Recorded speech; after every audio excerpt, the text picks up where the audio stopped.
पिछले डिस्कशन में हम लोगों ने ये केस देखा था कि अपने पास एक रिंग है और रिंग में यूनिफॉर्मली चार्ज डिस्ट्रीब्यूटेड है, इसका रेडियस r है, तो उसके एक्सिस में x डिस्टेंस पे इलेक्ट्रिक फील्ड कितना होगा ये कैलकुलेट किया था और ये अपने पास फाइनल रिजल्ट आया था Qx/4πε r² + x² to the power 3/2। ये एक इम्पोर्टेंट रिजल्ट है, कई जगह पे हम लोग इसका इस्तेमाल करते हैं। इस रिजल्ट से जुड़ा हुआ एक दो बात और आपको बताएंगे। वैसे ये बात स्कूल एग्जामिनेशन में बहुत मैटर नहीं करेगा ऐसा मुझे लगता है। सीबीएसई में शायद थोड़ा फ़र्क पड़े, सीबीएसई में कभी कभी उठा देता है अच्छा सवाल, कॉम्पिटिटिव एग्जाम के लिए इम्पोर्टेंट हो सकता है। तो ये दो तीन बात इससे जुड़ा हुआ जो एक्सप्रेशन आया रिंग के चलते उसके एक्सेस में, इस पे एक दो बात हम लोग करेंगे। सबसे पहले ये जो एक्सप्रेशन मेरे पास है, ये जो एक्सप्रेशन अपने पास है, ये एक्सप्रेशन में जो x है, x क्या है, एक्सिस में डिस्टेंस है। एक्सप्रेशन में x ऊपर भी है और एक्सप्रेशन में x नीचे भी है। तो ये समझ में नहीं आता है कि x बढ़ने के साथ इलेक्ट्रिक फील्ड का वैल्यू एक्सिस में बढ़ेगा या घटेगा। तो यहाँ पे एक बात आप याद रखिए, इसको कैलकुलेट किया जाता है मैक्सिमा मिनिमा के हेल्प से। तो अभी उधर जाएंगे तो शायद कुछ लोगों को प्रॉब्लम हो, तो हम डायरेक्ट एक रिज़ल्ट दे रहे हैं जो याद रखिएगा कि इलेक्ट्रिक फील्ड का जो मैक्सिमम वैल्यू कहाँ पे होता है, इतना आप याद रखेंगे। इलेक्ट्रिक फील्ड का मैक्सिमम वैल्यू कहाँ पे होता है, तो इलेक्ट्रिक फील्ड का मैक्सिमम वैल्यू होता है जहाँ पे x का वैल्यू कितना हो जाए r/√2। मतलब यहाँ x इसके सेंटर से r/√2 डिस्टेंस पे, r/√2 डिस्टेंस पे इधर, r/√2 डिस्टेंस पे इधर और इधर भी r/√2 डिस्टेंस पे, दोनों तरफ इस रिंग के दोनों तरफ r/√2 डिस्टेंस पे इलेक्ट्रिक फील्ड का वैल्यू मैक्सिमम आता है। अगर आप ग्राफ देखेंगे, एक और चीज़ देख लीजिए यहाँ पे कि अगर इस x का वैल्यू जीरो हो जाए, जीरो होने का मतलब क्या हुआ कि हम लोग रिंग के सेंटर में पहुंच गए। तो रिंग के सेंटर पे इलेक्ट्रिक फील्ड जीरो होगा। आप इस एक्सप्रेशन से देख सकते हैं, x को आप यहाँ जीरो पुट करेंगे तो इलेक्ट्रिक फील्ड का वैल्यू क्या आ जाएगा, जीरो आ जाएगा। x को जीरो पुट कीजिए, जीरो आ जाएगा। ऐसा कैसे हो रहा है, जीरो क्यों हो रहा है? तो जैसे ये मान लीजिए रिंग है, यहाँ पर हम लोग सेंटर पे सिंपली फील्ड निकालना चाहें, x का वैल्यू जीरो लेने का मतलब हम सेंटर पे पहुँच गए।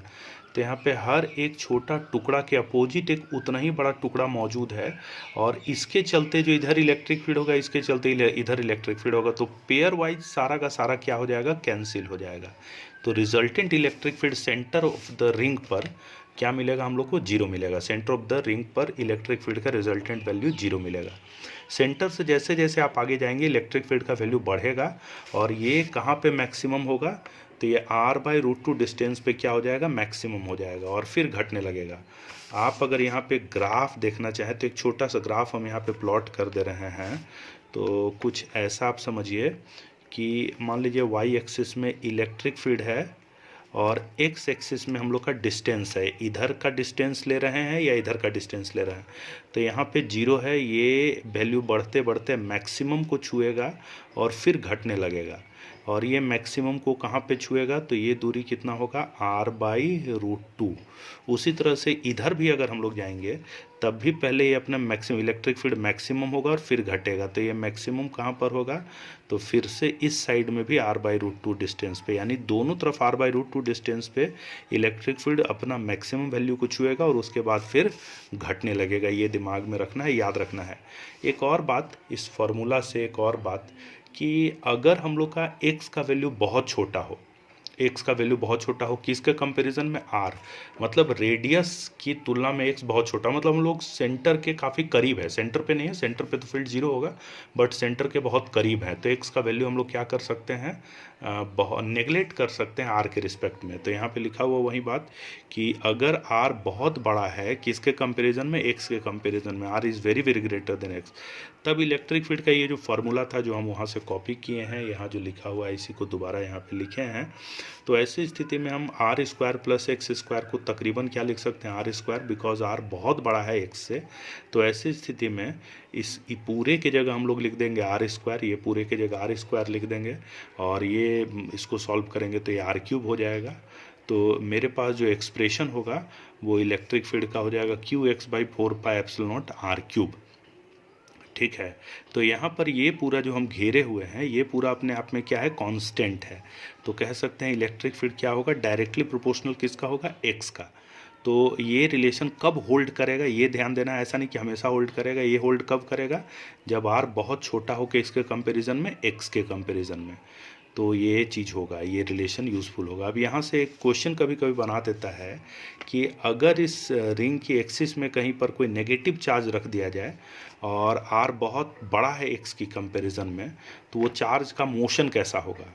तो अब जैसे मान लीजिए यहाँ पर हम लोग कोई चार्ज को रख दिए हैं, ये रिंग था, रिंग के एक्सिस में यहाँ पर कोई चार्ज को रख दिए, नेगेटिव चार्ज को रख दिए, क्या होगा इसके साथ। तो सबसे पहले हम लोग जानते हैं कि यहाँ पर कुछ इलेक्ट्रिक फील्ड रिंग पैदा कर रहा है। अब इलेक्ट्रिक फील्ड में जब किसी चार्ज को रखते हैं तो फोर्स लगता है। फोर्स कितना लगता है, तो फोर्स लगता है हम लोग का चार्ज इंटू इलेक्ट्रिक फील्ड। तो इलेक्ट्रिक फील्ड ई जो है इंटू चार्ज, चार्ज लगा दिए हम लोग। अब इलेक्ट्रिक फील्ड की जगह हम लोग जो यहाँ पे लिखे थे E इक्वल टू के एक्स, ये पूरे को K मान लिए हैं, ये पूरा कांस्टेंट था, अभी समझाए थे, ये कांस्टेंट है, इसमें कुछ भी वेरिएबल नहीं है।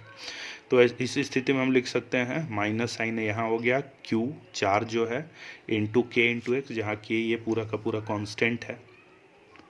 तो इस आधार पे कह सकते हैं कि फोर्स डायरेक्टली प्रोपोर्शनल क्या हो जाएगा, माइनस एक्स का। और फोर्स अगर डायरेक्टली प्रोपोर्शनल माइनस एक्स का आ गया तो ये मोशन कैसा हो जाएगा, सिंपल हार्मोनिक मोशन हो जाएगा। और कोई भी चीज़, ये रिलेशन होता है एसएचएम का, आपको 11th क्लास में समझाया गया है कि किसी भी मोशन को सिंपल हार्मोनिक मोशन होने के लिए फोर्स उस पर लगने वाला क्या होना चाहिए, माइनस एक्स। माइनस का मतलब सिर्फ डायरेक्शन से है, मतलब फोर्स डायरेक्टली प्रोपोर्शनल एक्स होना चाहिए, और माइनस मतलब फोर्स का डायरेक्शन सेंटर की तरफ होना चाहिए। तो जैसे यहाँ पे अगर कोई नेगेटिव चार्ज रखेंगे तो इस रिंग के चलते फील्ड इधर था, इस नेगेटिव चार्ज पे फोर्स किधर लगेगा, फील्ड के अपोजिट। हम लोग पिछले लेक्चर में देख चुके हैं कि पॉजिटिव चार्ज पर फोर्स इलेक्ट्रिक फील्ड के अलॉन्ग लगता है, जबकि नेगेटिव चार्ज पे फोर्स इलेक्ट्रिक फील्ड के अपोजिट लगता है। तो इलेक्ट्रिक फील्ड इधर है, तो इस नेगेटिव चार्ज पे फोर्स लगेगा इधर अंदर की तरफ, तो ये सेंटर की तरफ फोर्स लग रहा है। तो force directly proportional to X और डायरेक्शन सेंटर की तरफ है, तो कहेंगे एसएचएम है। अब कोई भी चीज़ एसएचएम में हो तो ये फार्मूला आपको रटा हुआ होना चाहिए उसका टाइम पीरियड निकालने का, कि एक ऑक्सीलेशन वो कितनी देर में पूरा करेगा। तो 2π√m/k।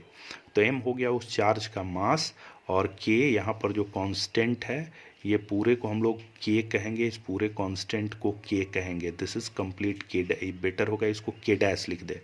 और हम लोग का इस k का वैल्यू, यहाँ जो k हम दिखा रहे हैं, इस k का वैल्यू ये है, उसके साथ एक स्मॉल q मल्टीप्लाई कर देना होगा। तो m k डैश के जगह क्या हो जाएगा, इस ये पूरा वैल्यू क्या हो गया मेरा, k के जगह हो गया मेरा, यहाँ जो k है ये k के जगह हो गया q बाई 4πε0r³। ये किसके जगह हो गया मेरा, k के जगह। बट हमको यहाँ क्या प्लेस करना है, k डैश प्लेस करना, और k डैश क्या है, q इंटू के, स्मॉल q इंटू के। तो यहीं पर हम लोग लिखना चाहें तो k डैश बराबर क्या लिख सकते हैं, स्मॉल q इंटू के, स्मॉल q इंटू के के जगह q बाई 4πε0r³। ये हो गया क्या मेरा k डैश। तो k डैश यहाँ पर पुट करेंगे, यानी पूरा वैल्यू को डाल देंगे, तो m by q into Q, और ये पूरा टर्म ऊपर चल जाएगा 4πε0r³। तो ये हम लोग का हुआ। एक क्वेश्चन कोई भेजा था, वैसे ये क्वेश्चन भी इसी तरह का है। एसएचएम में क्या निकालना है, एसएचएम में शो करना है एक चार्ज को। तो क्वेश्चन क्या है पहले वो समझिए। वैसे ये सब क्वेश्चन थोड़ा सा लेंदी है, बट देखिए कोई बहुत बड़ा बात नहीं, बस आपको समझ में आना चाहिए। देखिए क्वेश्चन सबसे पहले क्या है, यहाँ क्वेश्चन दिया गया है, दो चार्ज है, एक Q है और दूसरा चार्ज भी Q है, दोनों के बीच का सेपरेशन है 2a। फिलहाल ये दोनों को फिक्स रखा गया है और इन दोनों के मिडिल पे एक चार्ज रख दिया गया है बीच में, यानी यहाँ से a और यहाँ से मतलब a डिस्टेंस पे Q0 चार्ज को रख दिया गया है। अब इस चार्ज को किसी भी तरफ, या तो इस तरफ या इस तरफ स्लाइटली घसका दिया जा रहा है, बहुत थोड़ा सा घसकाया जा रहा है। तो हम लोग को ये साबित करना है कि ये चार्ज का जो मोशन होगा वो सिंपल हार्मोनिक मोशन होगा, एसएचएम होगा, और उसका टाइम पीरियड निकालना है। ये तुरंत अगले वीडियो में आपको समझाते हैं कैसे बनेगा।